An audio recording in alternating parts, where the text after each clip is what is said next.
एक में रहूंगी और एक में जिम करूंगी। ओके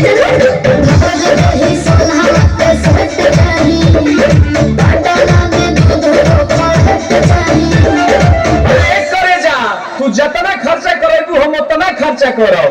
ओकरे खातिर हम भागल ना होई। आ जदी हमरा के छोड़ के गइलू तो बुझ लियो हम संतोष पागल नहीं। दोनों मुझे ज्यादा तू चिराई उड़न बाज हो तो बुझ ली हम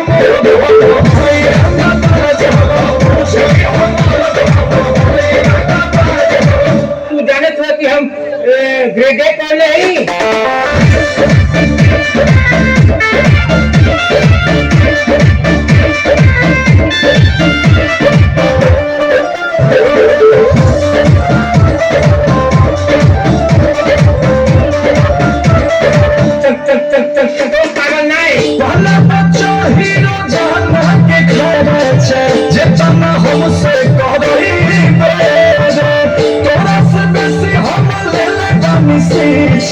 पीछा छोड़ा नहीं पड़ेगा।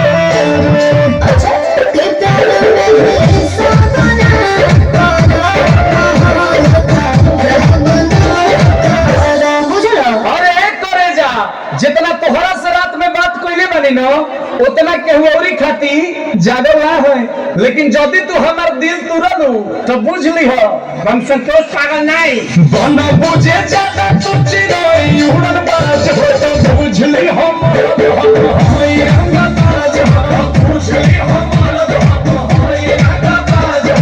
मारो ना एक फट कोई भाषा ना बोलबा कोनो विषय में।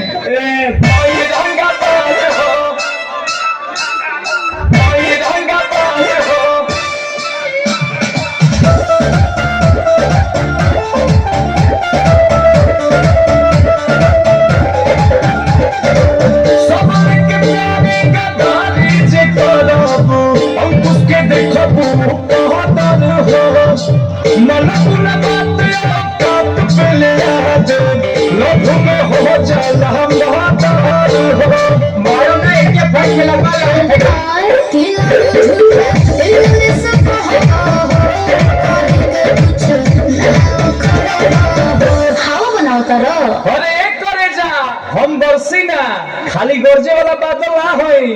आ जदी हमरा के छोड़ के गइलू तो बुझ लिहो हम संतोष पागल नहीं। बना बुझे ज्यादा तुझे गई उड़न बाज हो